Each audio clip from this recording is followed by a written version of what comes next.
जिसने फिक्र छोड़िए कि लोग क्या कहेंगे, वही केवल रास्ते पर चला है। जिसने चिंता रखी इस बात की कि लोग क्या कहते हैं, वह लोगों के हिसाब से ही चलता रहा। कामयाब होना है तो एक बात गांठ बांध लो, पाँव भले ही फिसल जाए लेकिन जुबान कभी नहीं फिसलनी चाहिए। परिवार को मालिक बनकर नहीं बल्कि माली बनकर संभालो, जो ध्यान तो सबका रखता हो पर अधिकार किसी पर नहीं जताता हो। श्री कृष्ण कहते हैं, कोई भी मौका दे तो उसे धोखा मत देना, और कोई धोखा दे तो उसे मौका मत देना। मिलावट का दौर है, हाँ में हाँ मिला दिया करो। संबंध लंबे समय तक टिकेंगे।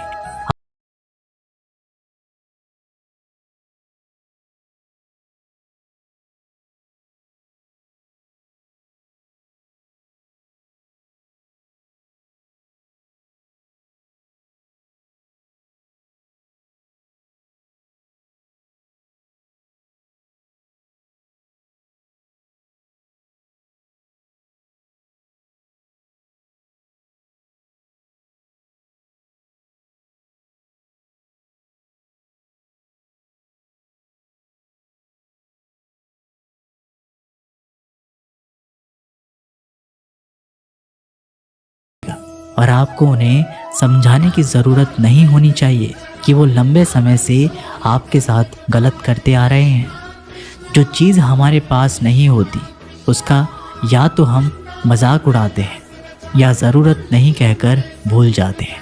भीड़ से अलग दिखाई देने वाली चीज़ें दुनिया के लिए विचित्र और अजीबोगरीब ही होती है। यहाँ कोई भी आपका सपना पूरा करने के लिए नहीं है। हर कोई अपनी तकदीर और अपनी हकीकत बनाने के लिए लगा है। एक ज़िंदगी में बहुत सारे लोग मिलते हैं, पर बहुत सारे लोगों में किसी एक का मिलना ख्याल अच्छा है पर मुश्किल है। तुम स्वीकार कर लो, जीवन जैसा हो परमात्मा ने दिया है, वही जाने तुम इनकार मत करो। दुख आए तो दुख को भी स्वीकार कर लो कि उसकी मर्जी और आओभाव रखो, धन्य भाव रखो कि अगर उसने दुख दिया है तो ज़रूर कोई राज होगा, कोई अर्थ होगा, कोई रहस्य होगा। तुम शिकायत मत करो, तुम धन्यवाद से ही भरे रहो। जिसमें भी तुम्हें श्रद्धा है उसे जानने का विषय मत बनाओ। श्रद्धा अविभाजित मन, अविभाजित चेतना का स्वभाव है। किसी के अच्छे मित्र से उनका चरित्र साफ नहीं होता। लोग गंगा नहाते हैं मगर याद रखना सिर्फ गंगा नहाने से गुनाह माफ़ नहीं होता। सब मुझे ज्ञान दे रहे हैं जबकि ज़रूरत मुझे साथ की है। लाख रिश्ते होंगे इस दुनिया में मगर माँ जैसा प्यार कोई नहीं कर सकता। कितने भी अपने हो पर पिता जैसी देखभाल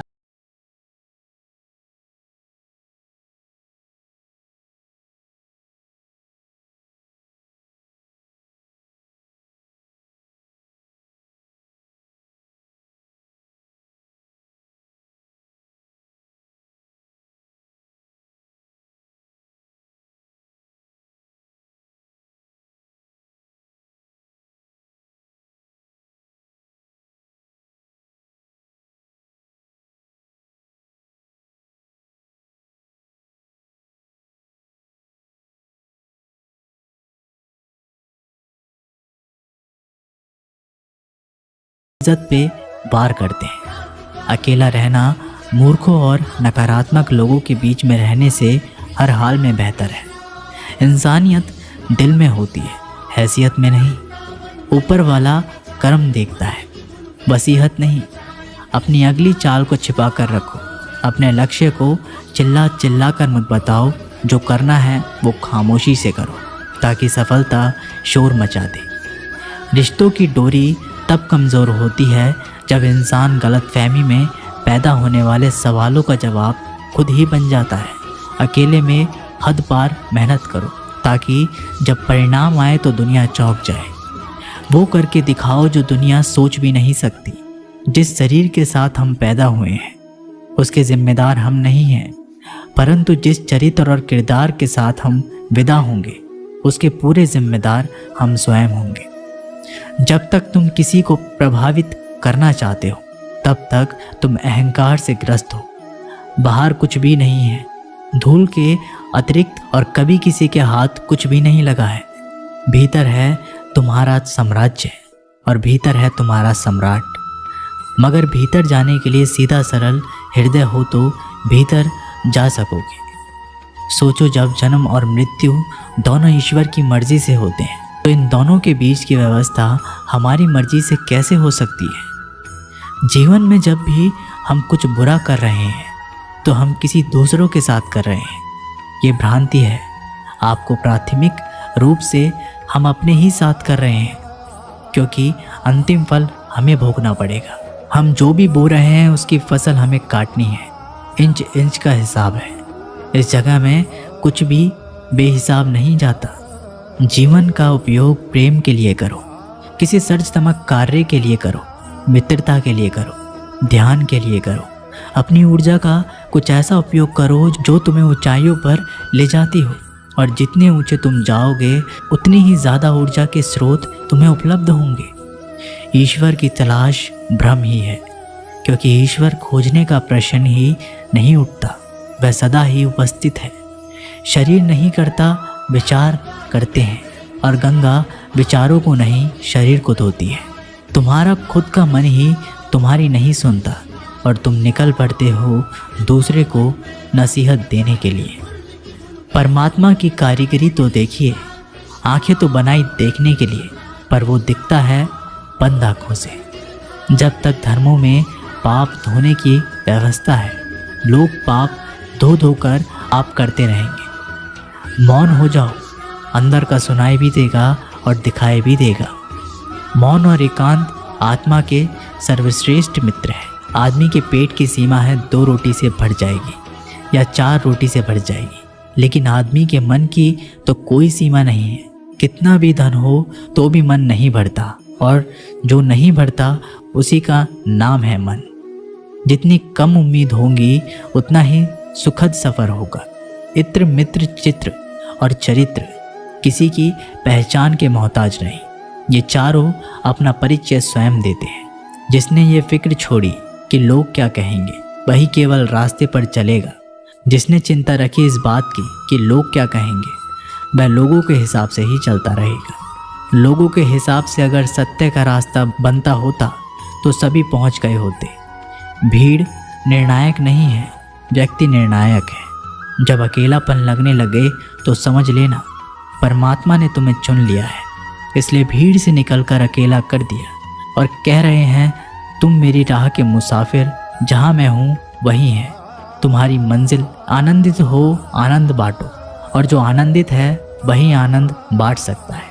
स्मरण रखो।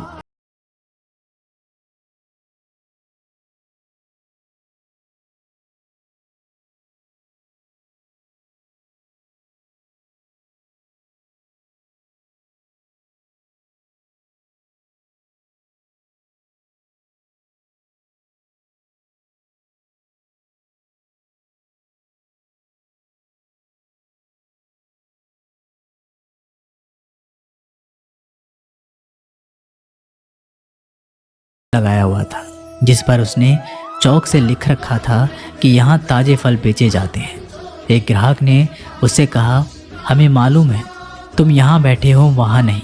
इस लाइन में से, इस पंक्ति में से यहाँ मिटा दो। फल वाले ने शब्द मिटा दिया और अब बचा ताजे फल बेचे जाते हैं। एक दूसरा ग्राहक बोला, हम जानते हैं तुम ताजे फल बेचते हो, कुछ सड़े हुए थोड़ी ना बेचोगे, इसलिए इस वाक्य से ताजे मिटा दो। फल वाले ने ताजे भी मिटा दिया और बोर्ड पर बचा केवल फल बेचे जाते हैं। और तीसरा ग्राहक आया और कहने लगा कि पीछे क्या लिख रखा है, यहाँ बाज़ार में क्या मुफ्त में थोड़ी ना बांट रहे हो, चलो बेचे जाते भी मिटा दो। बेचारे फल वाले ने जो बचे कुचे शब्द थे वो भी मिटा दिए। अब वो बोर्ड खाली हो गया तो एक चौथा व्यक्ति आया और फल वाले को बोला, पागल हो गया, ये बोर्ड पर तुमने कुछ लिखा क्यों नहीं है? इसलिए दोस्तों, दुनिया में हर एक इंसान की अपनी राय होती है और इंसान दूसरों को सलाह देने में माहिर होता है। हम ये नहीं कह रहे हैं कि आप किसी की सलाह, बस ये कह रहे हैं कि उनकी राय सुनते सुनते अपनी राय ना भूल जाएं। इसलिए हारे हुए की सलाह सुनिए और जीते हुए का तजुर्बा लेकिन दिमाग लगाइए खुद का। डरिए मत कि हम गलती कर बैठे तो क्या होगा, क्योंकि गलतियों से ही सीखोगे। गलतियों से खुद का तजुर्बा तो आएगा। हारोगे तो सीखोगे और जीतोगे तो सिखाओगे। कई बार लोग कहते हैं मेरा तो समय ही खराब चल रहा है, मुझे नहीं समझ आता कि मैं क्या करूं, कैसे अपने बुरे समय को अच्छे समय में बदलूं। सच तो ये है, आपको एक चीज़ जो बुरे समय में ज़रूर करनी चाहिए और बहुत से लोग ये चीज़ करना छोड़ देते हैं। चलिए इसे समझते हैं।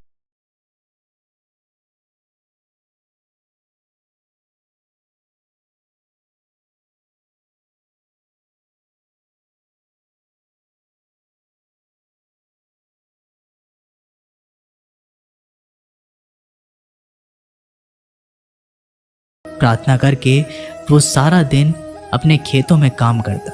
उसका जीवन बहुत ही अच्छा चल रहा था।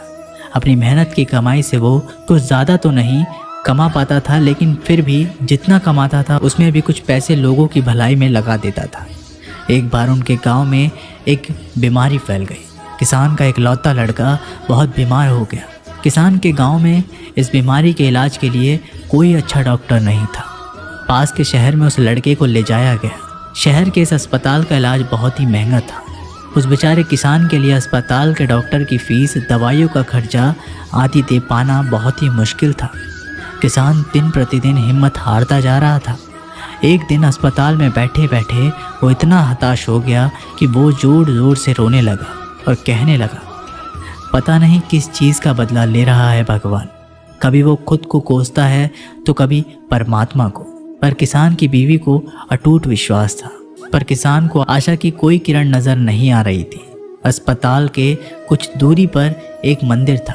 किसान की पत्नी उस मंदिर में हर रोज़ प्रार्थना करने जाती, पर किसान का दिल नहीं करता प्रार्थना करने को। डॉक्टर ने किसान से कहा उसके बच्चे के इलाज के लिए 10,000 की आवश्यकता है, पर किसान के लिए इतनी बड़ी रकम इकट्ठा कर पाना असंभव था। किसान की पत्नी अब भी मंदिर जाती थी। वो भगवान के आगे हाथ जोड़कर प्रार्थना करती थी उसका पुत्र ठीक हो जाए। एक दिन मंदिर में एक सेठ आया। उसने किसान की बात उस दिन अस्पताल में सुनी जिस दिन किसान रो रहा था। सेठ ने बताया उस दिन सेठ की पत्नी भी अस्पताल में थी। अब वो पूरी तरह से ठीक हो गई थी और घर चली गई। सेठ को बातों ही बातों में पता चल गया कि किसान को 10,000 की आवश्यकता है। तो सेठ ने तुरंत अपनी जेब से पैसा निकाल कर देते हुए कहा उसके पास इस समय 10,000 ही हैं और वो रख ले। साथ में सेठ जी ने कागज़ पर अपना पता लिखते हुए कहा अगर उनको और पैसों की आवश्यकता हो तो वो बेझिझक मांग ले। महिला ने उत्तर दिया इस कागज़